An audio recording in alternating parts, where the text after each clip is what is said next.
avtomobilnosti gremo na faks s študentskim avtom. V prtljažnik vržemo kufre. In preverimo, zakaj bambus ni le hrana za pande.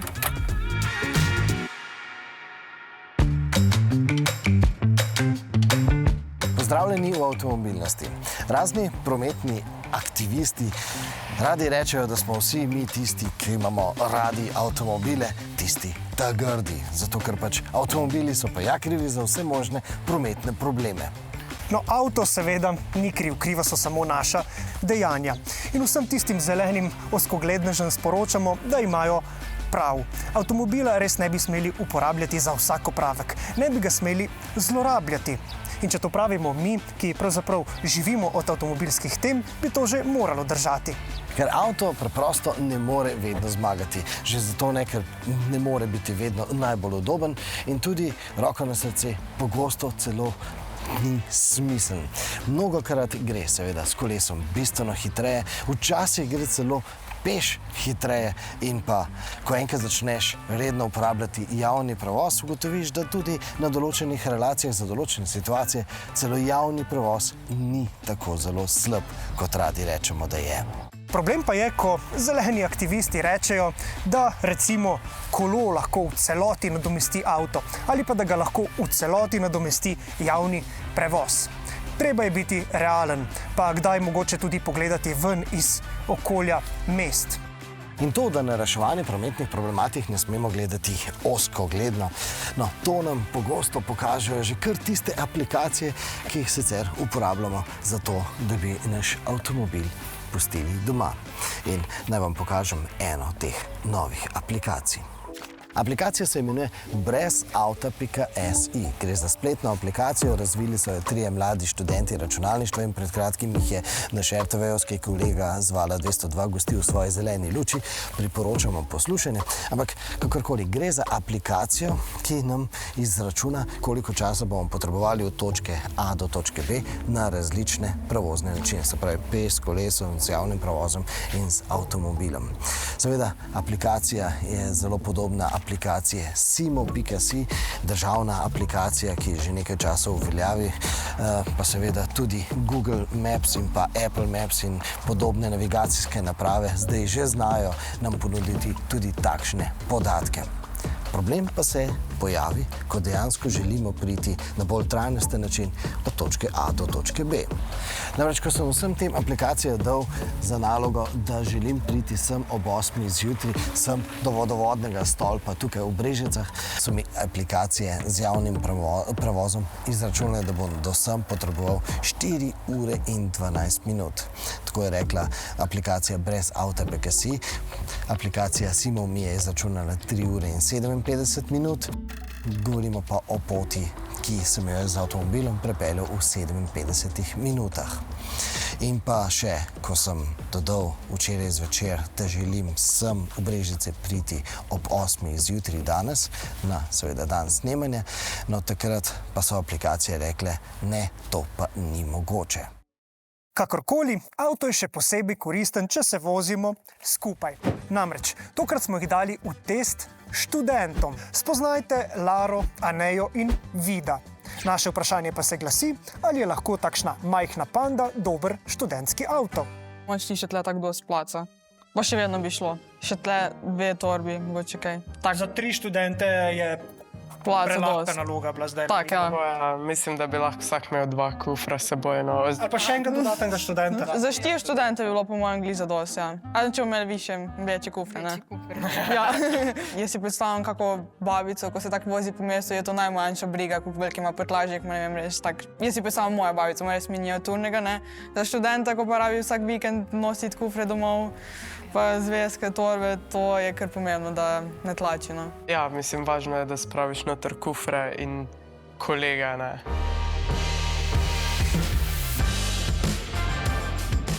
Notranjost nove pande je zelo enostavna.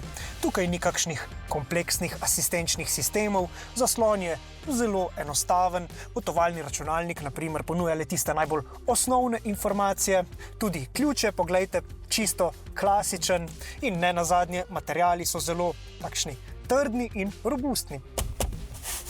Glavna novost pa so številni zanimivi detajli, ki se nekako poklanjajo Fiatovi tradiciji in tisti originalni pandi. Naprimer, že samemu imenu panda se poklanja sovoznikov predal, ki je oblikovan nekako v obliko neke bambusove palice. Potem imamo tu številne napise Fiat in pa te značilne 4 črte v obliki seveda Fiatovega logotipa. No, moji najljubši detajli pa so ovali. Najprej imamo že tukaj en oval, no, drugi oval pa imamo tukaj na sredini in po njemu vozi takšna majhna panda prve generacije. No in zakaj oval? Seveda ta oval simbolizira Fiatovo testno progo na vrhu tovarne Lingotto. Fiat Panda, a vam to ime karkoli pove? Če smo iskreni, ne. Spomnite pač na pando, ne? Spomnite na pando, ampak kitajsko pando, ne italijansko pando. Če skupaj pogledamo eno originalno Fiat Pando, takole je izgledala, zelo škatlasta. Vse to smo že videli, ja. Mislim, da Imamo v zavesti, sam ne bi znali poimenovati po modelih, ja. Zdaj pa verjetno veste, da ste jo že nekje videli. Ja. Najdete kakšno oblikovno povezavo mogoče s tem avtomobilom, zdaj na novi? Mislim, mogoče ta črn trak. Aha, How about spredi je široka in od zadaj pač odsekan na hitro. Mislim, se pa hitro pol zaključi. je tudi take zelo oglate oblike, ne? To, ja.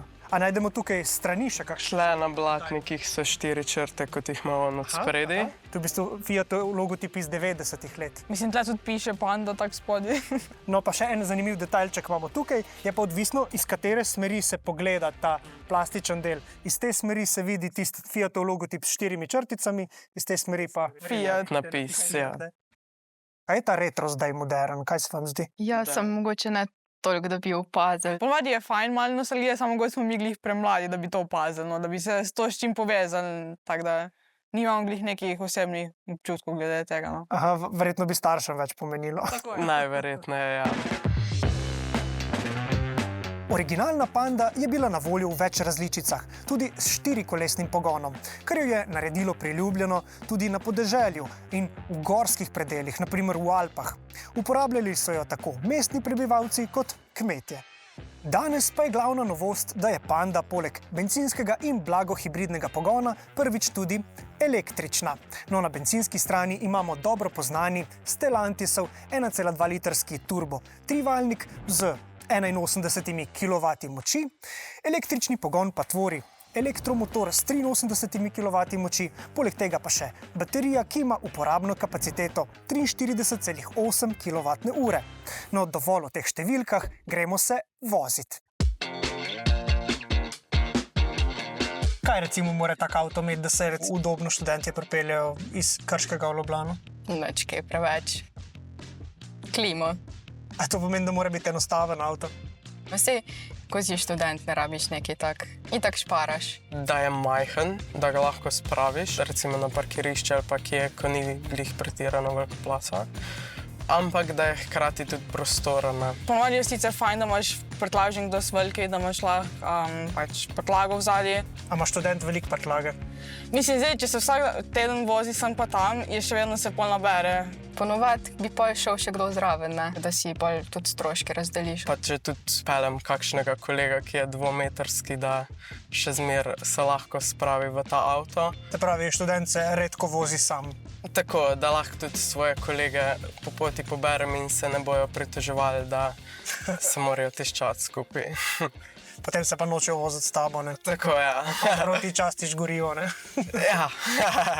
Je pa tudi res, da ne rabiš pa spet nekega ta družinski avto, ker tukaj pa spet nimaš. Ne? Se pravi, iščemo mestni avto, ki ima čim večji in uporaben prtljažnik. Mislim, meni je tudi fajn, da je avtomatik, ker lahko sam z eno nogo voziš, ne rabiš prestavljati. Se pravi, nekaj udobje bi pa vsem imel študent, ne? Ja, mislim, ja. Torej, klima pa avtomatik. Pa da ima navigacijo, to je tudi zelo pomembno, se mi zdi. Ena stvar, ko me pa res moti pri mojem avtu je, ker pač starejši model, da pač jaz nimam navigacije naštimane in pa moram imeti tle dol pri tem menjalniku, imam naštiman telefon in tako to res ni način za pač si dam na glas, da ne gledam, da mi skozi govori, ampak Pač pojmo že celo vožnjo poslušati tisti Google, namesto da tle lepo gledaš, pač to je tako trikrat lažje in bolj varno. Pa je fajn, če se lahko res povežeš s telefonom, da si tudi, ne vem, naštimaš kak podcast, imaš kak playlist v avto, to se mi sploh zdi, če se s kakimi frendi kam peleš. Se je fajn včasih poslušati radio, sam se mi zdi, da je tako boljši nek vibe. Kar se mi dopade, je to, da ima to poličko, ker je pač ima ta rob in lahko tudi sovoznik odloži telefon in ostale stvari. Ena stvar, ko bi tudi rekla, da je tle nek plac, da si daš lonček s kavo, to se mi zdi, da bi bilo kar pomembno. Jaz se rad stavim na kavi, da jo lahko odložiti nekam, recimo tukaj je kar super, ne. Kava in študentje, to je nerazdružljiva kombinacija, ne? Ja, mislim, da se svet kar deli na tiste ljudi, ki pijejo kavo in tiste, ki ne. No. Pa je zanimiva delitev. Ste vedeli, da je zapravo? Ker res nisem vedela. A ti je pomembno, da avto lepo zgleda? Mislim, za mogoče tak prvi študentski avto bi rekla, da je včasih zanimivo, če imaš kako tako bolj živo barvo. Bi rekla, da je v bistvu še zanimivo, če imaš neko živo rdeče ali pa kaj takega, no. Lahko je malo bolj tak hecen po eni strani. A ta Panda se ti zdi hecna? Mislim, tak mal je bolj poseben avto, pač vidiš, da ni čist običajen. Kako to zgleda, prva vožnja z električnim avtom? Ojoj, hecno je. Zakaj? Ker gre tak fejst na hiter, spusti gas. Ko spustiš gas, začne sam bremzati. Ko se pospešuje, pa to tak feeling ima, da gre ta nekak lepše iz enega razloga. Bolj tak brez prehoda, bi človek rekel, no. Zdaj, če sem čisti iskren, niti nisem občutil takšne razlike, sta oba dva zelo udobna in tudi tiha. Znotraj tam moram reči, da niti ne slišiš veliko mašine. Verjetno za študenta ni glih najboljše, če ima tak čistega električnega avto, ker ne vem, če imaš glih možnost polnjenja. Sploh, če si v nekem privatnem stanovanju, je malo težko, da se pač tako doma priklopiš na elektriko, ker boš imel pa pol stroške pač nenormalno visoke. Mislim, da se bi tudi recimo, če nekje sobiva z nekom, težko bi ti zdaj obrazložil. Ne boš glih delil stroške elektrike med vsemi, če imaš ti električen avto, ostali pa pač itak, da ne. To bi bilo verjetno kar nekaj dogovarjanja. Ja, mislim, da... Za uporabo tukaj elektrike.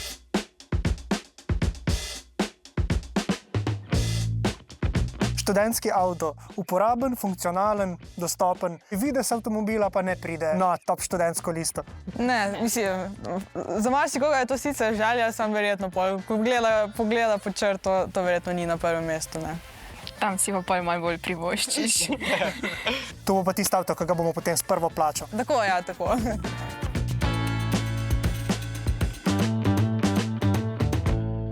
Vsi trije ste rekli, da boste se na faks vozili z vlakom in ne z avtomobilom. Zakaj?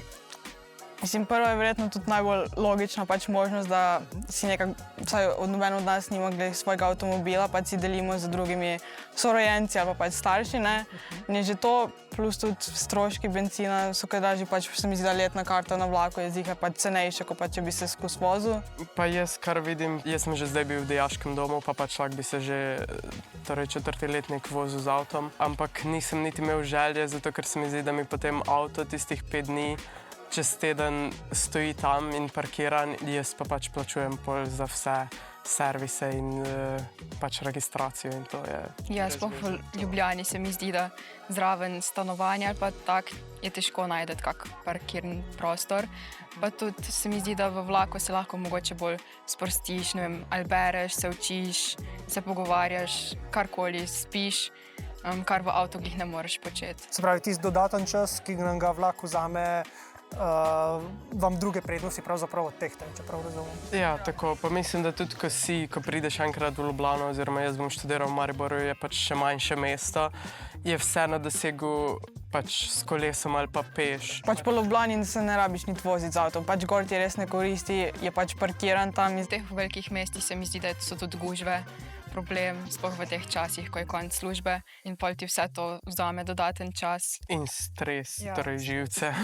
Meni se zdi, da je tak zaenkrat, vsaj pri nas med študenti, tak nek višji nivo, če imaš avto. Da je po moje avto bolj sam zaradi statusa in rečeš, ja, jaz se pa vozim z avtom. Ampak ponovadi tudi nimaš svojega avta, oziroma če imaš svoj avto, je pač to nek star Clio, ki je še pač glih na meji spravnosti. Jaz bi rekel, da študentu, da dejansko pride prav avto, je verjetno med poletnimi počitnicami, ko kje dela, pa če ni glih to v njegovem mestu, takrat ti res prav pride, da se pač vozi v službo, ali pa da greš, ne vem, s kolegi na morje.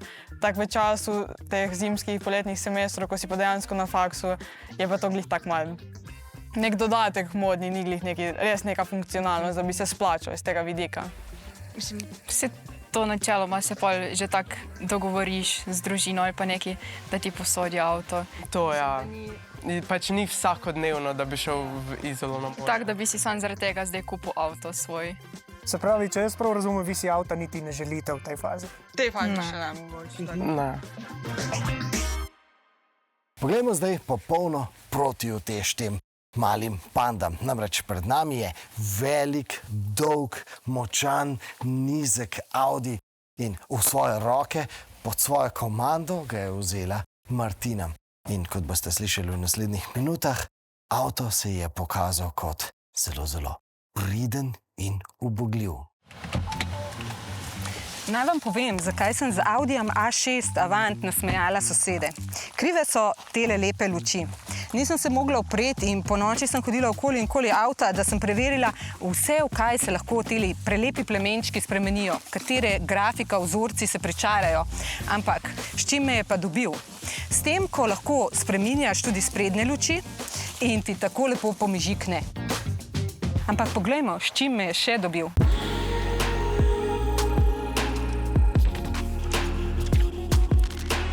Tale avto je potrebno pogledati z boka. Aerodinamična oblika, nizek in res lep, eleganten avto ima v bistvu kupejevski izgled. In kljub 1 centimetru, ki mu manjka do 5 metrov, je za mene sicer čisto zadosti velik, ampak za to prostornino dobimo že v manjšem avtu, kot je na primer Audi A5, ki smo ga testirali pred pol leta. Ampak poanta teh avtomobilov je nekje drugje.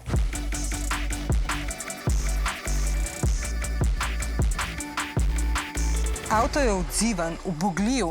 Kljub 270 kW moči sem imela občutek, da imam vse pod kontrolo in da me popolnoma uboga.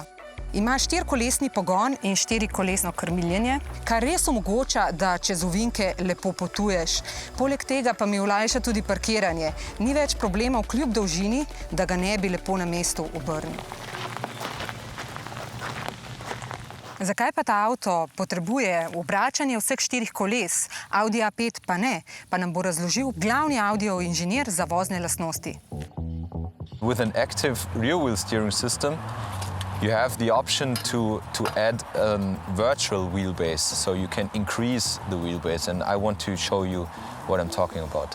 This is a front wheel, just one wheel, so I'm reducing the complexity here, and this is the rear wheel. So with a conventional car, you would steer at the front, and then you would add up with a turning radius, which is defined by the amount of angle that you're steering at the front.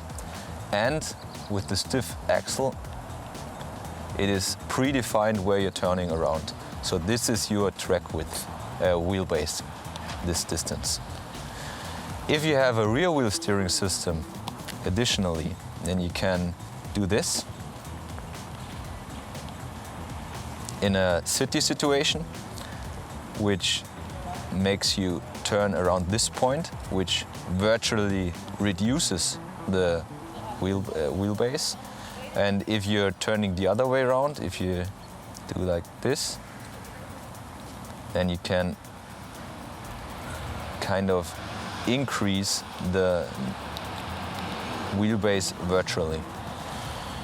And this adds a lot to the sovereignty of the car. Tudi v notranjosti me je navdušil.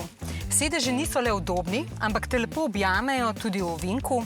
Volan je prijeten na dotik, lepo oblikovan in vse je pregledno, enostavno.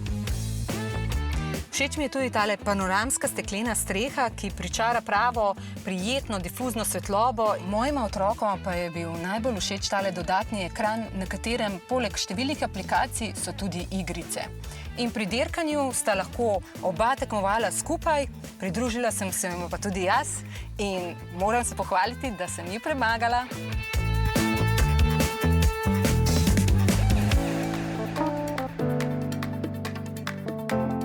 Pa da tudi zaključim z lučkami. Lučke v notranjosti ne samo, da spreminjaš barvo, ampak imajo tudi varnostno funkcijo. Saj namreč, ko se nekaj okoli avta začne dogajati, začnejo žmigati in te opozarjati na nevarnost. Nisem pa uspela sprobati tega asistenčnega sistema o opozorilu v semaforjih. Uporaben je v nemških mestih, kjer te opozori, kdaj bo prišla zelena ali rdeča vnaprej, da se lahko prilagodiš. So now the system gives you the information, drive 45 or 50 kilometers to reach the next traffic light. Okay, so now I still see the... okay. That's the perfect scenario. Yeah, that's the Right. perfect scenario. Yeah, because I saw the red light and I wanted to break down, Yeah. but the system told me that I shouldn't. Yeah, so we prevented you from breaking down unnecessary. V Sloveniji pa sem uspela sprobati, da ambientalne lučke niso samo lepe, ampak imajo tudi uporabno funkcijo. Z utripanjem te opozorijo na prihajajočo nevarnost. S ozko glednostjo imam tudi jaz osebno kar veliko težav pravzaprav s to narativo, s tem negativnim tonom govora. Namreč zadnjič, ko smo bili v Parizu na predstavitvi Renaultove katrce, električne katrce, so mi Renaultovi menedžerji povedali, da po njihovih analizah pa ljudje na dan prevozijo, pozor, komaj 14 km. No, jaz sem nepremišljeno ven v strelu, pa se takšni ljudje pa grejo lahko kar na avtobus ali pa na kolo. To so pa res prekratke razdalje.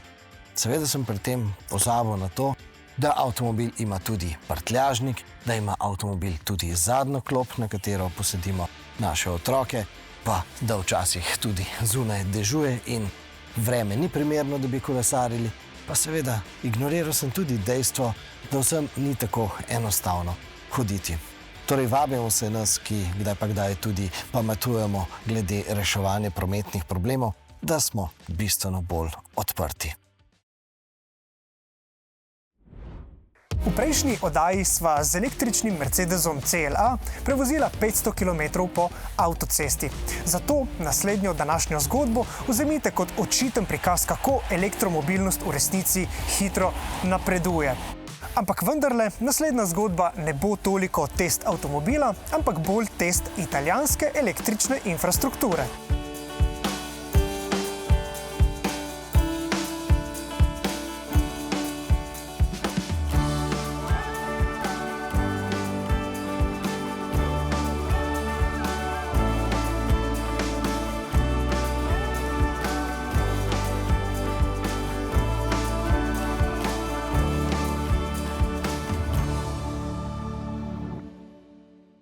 Luka je v svojem testu Renaulta Scenic povedal, Pa smo jo dosegli, 500 namreč. torej električni avto, ki tudi v praksi, ne samo prek podatka WLTP, dosega prek 500 km. No, Luka se je pri svoji trditvi nanašal na podatke z našega testnega kroga, no jaz pa zdaj njegovi trditvi pritrjujem z izkušnjami iz potovanja po deželi Chiantia, po Toskani.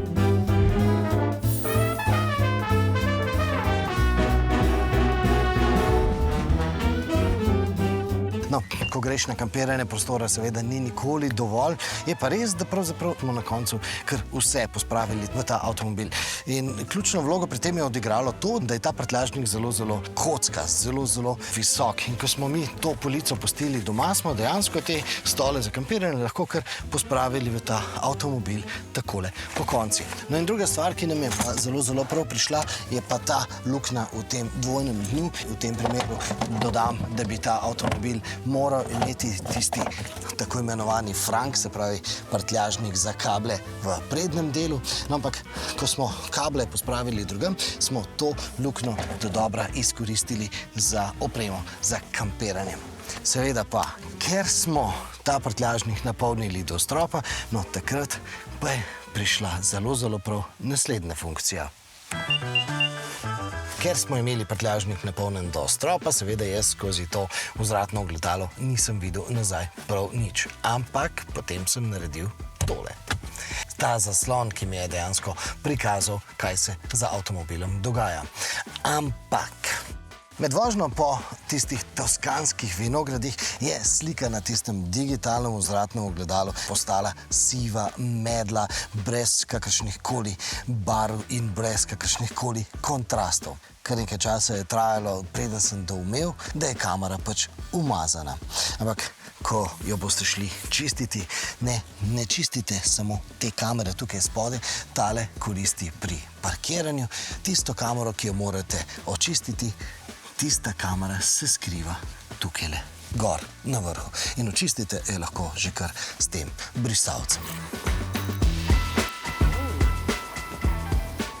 Pred samim potovanjem sem bil rahlo skeptičen glede tega panoramskega stekla tukaj nad glavami. Skrbelo me je, da bo tukaj v kabini preveč pripekalo.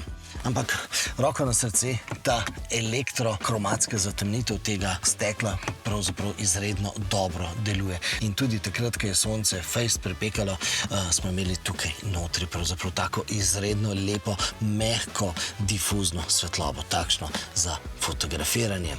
No in pa še eno stvar smo ugotovili, sonce skozi to steklo izgleda vselej oranžne barve.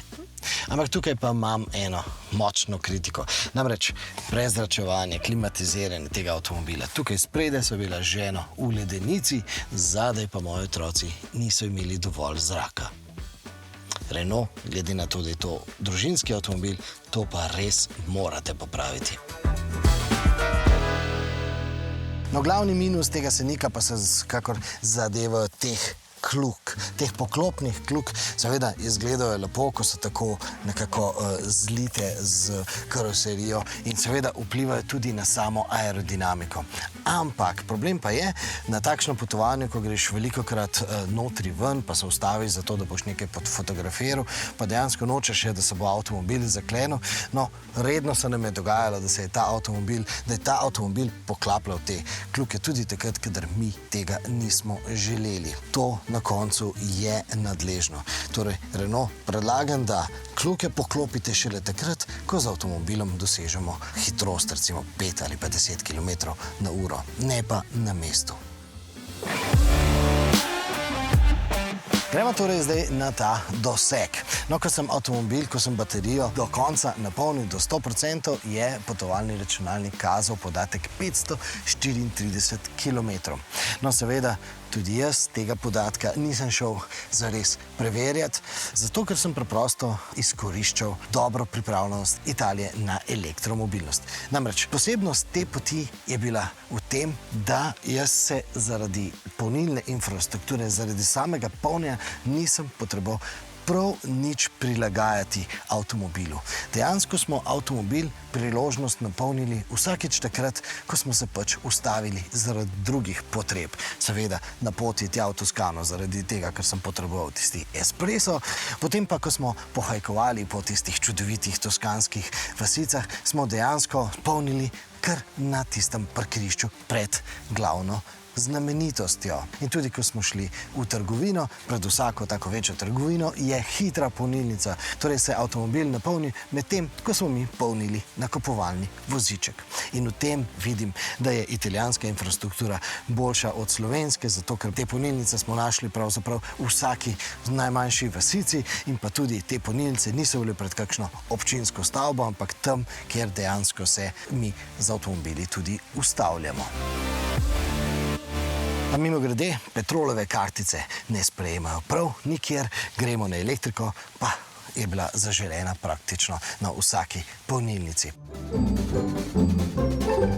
No pa poglejmo zdaj še podatke. Skupno smo prevozili 1519 km in porabili smo 302 kWh, kar pomeni, da smo imeli skupno porabo 19,2 kWh na 100 km. To pomeni, da bi ta 87 kWh velika baterija zadostovala za 453 km. In seveda boste rekli, to pa ni tistih obljubljenih 500 km, o katerih govorimo, ampak vendarle je treba upoštevati, da smo prevozili kar 68,7% po avtocesti in pa da smo seveda imeli avtomobil polno obtežen. Tako da menimo, da s takšnim dosegom pa se kar lepo da shajati. Zdaj, skupen strošek za teh 300 kWh je bil na koncu 211 evrov. Presenetila me je majhna razlika med ceno počasnega in pa hitrega polnjenja. Ponavadi so bile cene med 0,72 do 0,91. Na primerjavo, cena benzina v Toskani pa je bila vselej 1,7 evra. In zdaj, če bi ta avtomobil imel bencinski motor, bi verjetno imel porabo tam okoli 7 litrov na takšni poti. To bi pomenilo, da bi mi na taki poti porabili okoli 110 litrov benzina in bi po tej ceni plačali 187 evrov. No, roko na srce, jaz sem pričakoval, da bo ta primerjava benzin-elektrika še bolj v korist benzina. Meni se zdi že 30 evrov več za strošek elektrike. Zelo, zelo dober podatek in vsekakor voda na mlin elektromobilnosti. Seveda pa bi se dalo verjetno ta strošek električne energije tudi seveda znižati, ampak na račun našega udobja. Mi smo pač polnili tam, kjer je bilo to priročno. Nismo se trudili, da bi poiskali najcenejše opcije.